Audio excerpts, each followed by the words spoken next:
शेतकरी बंधूंनो नमस्कार। आजच्या कृषी दर्शन कार्यक्रमामध्ये आपल्या सगळ्यांचं मनपूर्वक स्वागत। मंडळी, पाण्याला जीवन म्हटलं गेलेलं आहे आणि हे जीवन आपल्या सगळ्यांसाठी किती महत्त्वाचं आहे हे वेगळं सांगायला नकोच।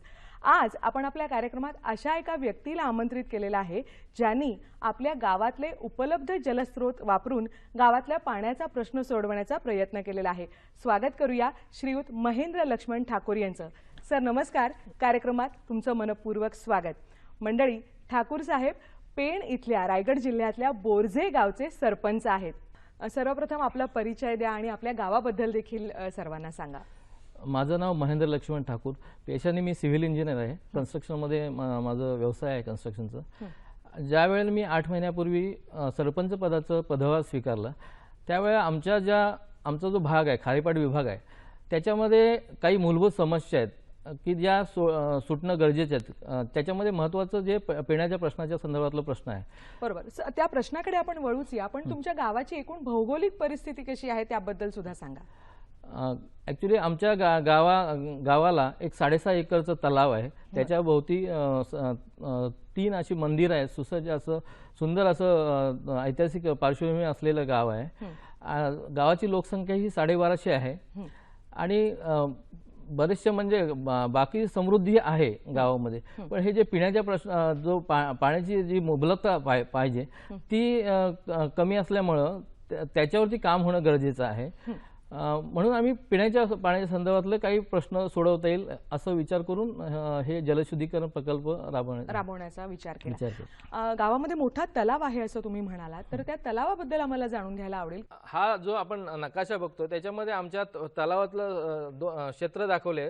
त्याच्यामध्ये हा जो हिरवा जो भाग आहे तो आम्ही अदर यूजसाठी म्हणजे गुरांना पाणी किंवा भांडी घासणं वगैरे, आणि शेजारी जो 4.5 एकरचा जो आणखी जो पोर्शन आहे त्याच्यामधनं शुद्ध पाणी हे शुद्धीकरण प्रकल्पाला वापरात येऊन त्याचा वापर आम्ही करतोय। ॲक्च्युली पूर्वी ज्यावेळेस 40 वर्षापूर्वीचा जर इतिहास बघितला तर ह्या तलावाचा वापर हे साईडच्या 18 गावांची लोक करायचे असा इतिहास होता।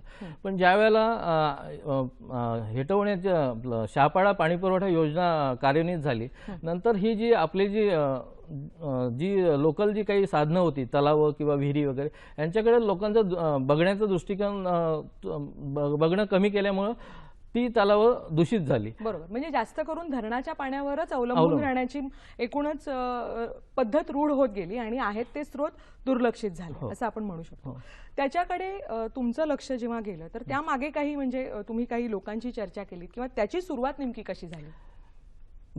गेल्या 15 वर्षाचा जर इतिहास बघितला तर त्याच्यामध्ये ह्या पाणी पुरवठ्याच्या योजना असून सुद्धा आमच्या भागाला पाहिजे तो पाणी पुरवठा होत नाही आणि होणारा पाणी पुरवठा हा अशुद्ध आणि अपुरा आहे। 6.5 एकरचा जो तलाव आहे त्याच्यामध्ये त्यावेळची त्याची साठवण क्षमता ही साधारणतः 2.5 करोड लिटर होती आणि ह्याच्यामधून त्याच्यावर जर आपण प्रकल्प राबवला तर आपला प्रश्न आपणच सोडू शकतो। ह्या भूमिकेतनं आपण हा प्रकल्प राबवला। तलाव 40 वर्षांपासून म्हणजे तुमच्या गावामध्ये पहिल्यापासून आहे, तो पाण्यासाठी उपलब्ध करण्यासाठी त्याची एकूणच शुद्धीकरण किंवा त्याचं विभागणी या दृष्टीने तुम्ही काय केलं?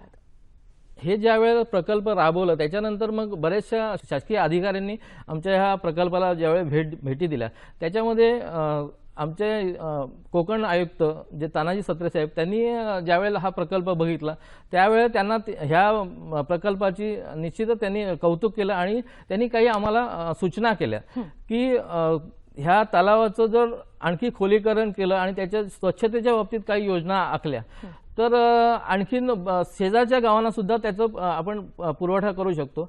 आणि त्याच्यानंतर मग आम्ही साधारणतः मेमध्ये 8 मेला त्याचं खोलीकरण करण्याचं काम चालू केलं। पण सुरुवातीला हे ज्यावेळेला खोलीकरणाचं काम चालू केलं त्यावेळेला आम्हाला साधारणतः 3 फूट खोल करू असं ज्यावेळेला मनात घेतलं, पण ॲक्च्युअल ज्यावेळेला काम करायला सुरुवात केली त्यावेळेला तिथे असणारं गाळ हे 8.5 फुटाचं होतं आणि ते जर निघालं नाही म्हणजे ते 8.5 फुटापर्यंत जर गेलो नाही तर गाळ काढणं शक्य नव्हतं। तर त्या दृष्टीने जो आमचा बजेट आहे तो बजेट तर आमच्याकडे म्हणजे ग्रामपंचायतीला उत्पन्न नसल्यामुळे नव्हतं, पण आमच्या गावातल्या काही मंडळीने सरळ हस्ते काही ह्याच्याला मदत केली, काही संस्थांनी, आणि ज्या कॉन्ट्रॅक्टरनी हे जे काम केलं त्याने सुद्धा अगदी म्हणजे समाजकार्य म्हणून ह्याच्याकडे बघितलं, म्हणून हे शक्य झालं. बरोबर. आणि त्या गाळाचा सुद्धा तुम्ही खूप चांगला उपयोग केलात. ह्याच्यामधून साधारणतः 23,000 M³ चं गाळ निघालं आणि त्याचा वापर हे शेतामध्ये जे सेंद्रिय खत म्हणून प्रत्येकाला आम्ही दिलं. त्याच्यामुळे ह्याचा वापर हा दोन्ही बाजूनी झाला. म्हणजे एकतर तलावाच्या खोलीकरणामध्ये कॅपॅसिटी, पाण्याची साठवण क्षमता वाढली आणि ते गाळ शेतीमध्ये गेल्यामुळं शेतीची जी क्षमता आहे ना ती पण विकसित झाली. उत्पादन क्षमता देखील वाढली. तुम्ही जेव्हा पाण्याचा हा शुद्धीकरण प्रकल्प राबवलात, म्हणजे खोली वाढवलीत, त्याच्यानंतर गाळ काढलात, शुद्धीकरण प्रकल्प त्यावर बसवलात, पाणी पिण्यायोग्य झालं, वितरण हा एक महत्त्वाचा मुद्दा असतो, तर त्या वितरणासाठीची नेमकी काय व्यवस्था होती? पाणी शुद्धीकरण झालेलं आहे आणि वितरणासाठी आम्ही ATM सिस्टम बनवलंय. त्याच्यामध्ये प्रत्येकाला जसं ATM कार्ड दिलं जातं तसं आम्ही ATW कार्ड दिलं आणि त्याच्यामध्ये ज्याची जेवढी रिक्वायरमेंट असेल, ज्याला जेवढं पाण्याची आवश्यकता असेल त्या हिशोबाने तो त्याच्यामध्ये रिचार्ज करून ते पाणी घेऊ शकतो, अशी ती संकल्पना याच्यामध्ये आहे. यामधनं तुम्हाला दिसलेली फलित काय होती सांगा? हे करत असताना आम्ही पहिल्यांदा जे आमचं तिथलं आरोग्य खातं आहे त्याच्यामधून त्याच्यात म्हणजे हे प्रकल्प चालू करण्याच्या अगोदरचे 4 महिन्याचं रिपोर्ट आणि नंतरच्या 4 महिन्याचं रिपोर्ट ज्यावेळेला कम्पेअर केलं त्यावेळेला आरोग्यामध्ये जे काही आरोग्याच्या बाबतीत जे बदल आहेत ना ते प्रकर्षाने जाणवले आणि बऱ्याचशा प्रमाणात आजारांचं प्रमाण हे कमी होऊन लोकांचं आर्थिक जे नुकसान व्हायचं आणि आर्थिक नुकसानाबरोबरच जी क्रयशक्ती नष्ट व्हायची ते पण वाढण्यास मदत झाली.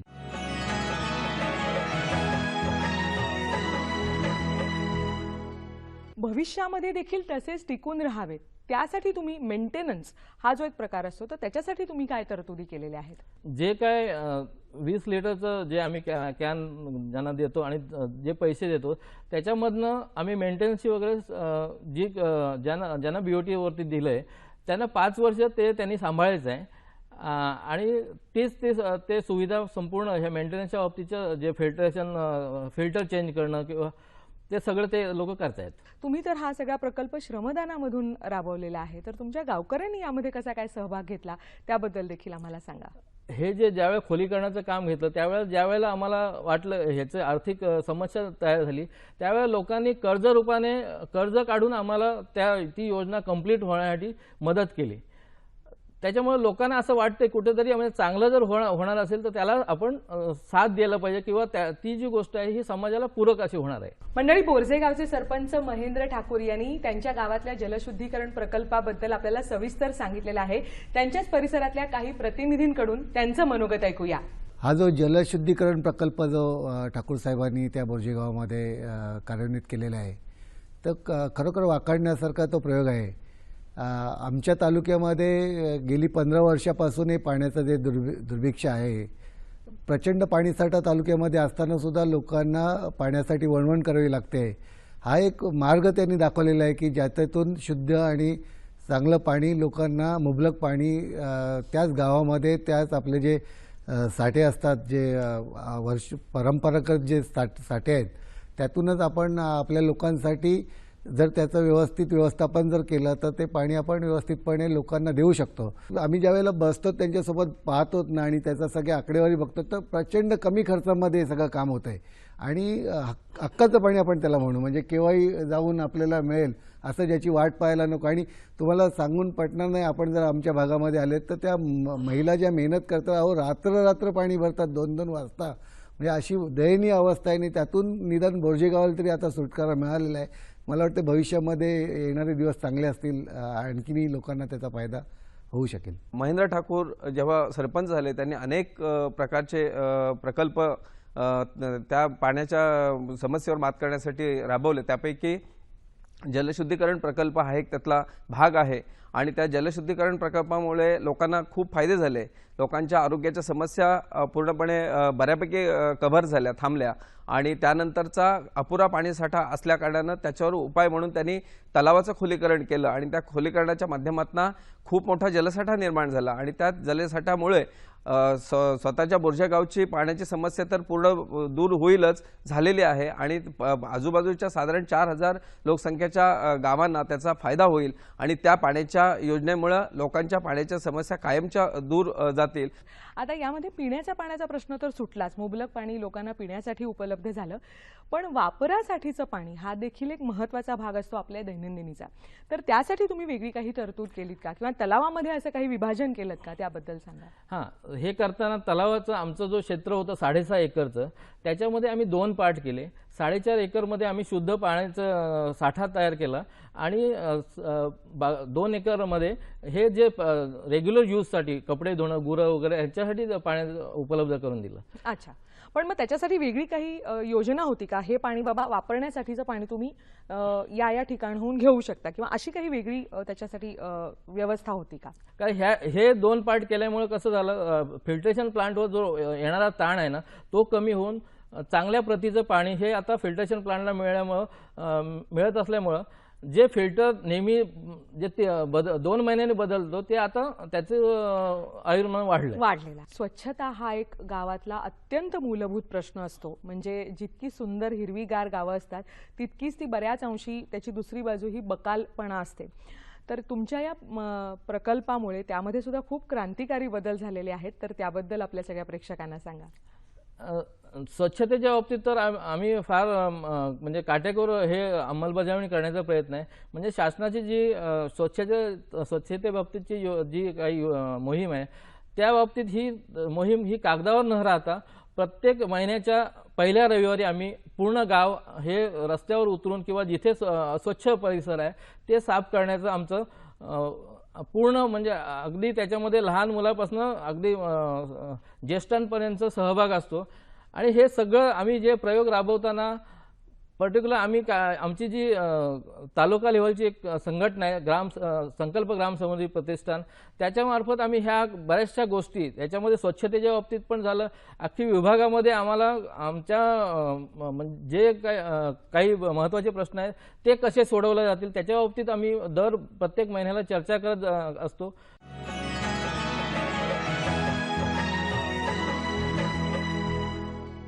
गावात अस्वच्छता नसावीच, प्रत्येकाने शिस्तबद्धरित्याच आपल्या आपल्या कचऱ्याची विल्हेवाट लावावी, यासाठी काही तुम्ही प्रयत्न करत आहात का? हे तलावाचं ज्या वेळेला खोलीकरण झालं त्यावेळेला आम्ही स्वच्छतेच्या बाबतीत पूर्ण काटेकोर अंमलबजावणी करतोय.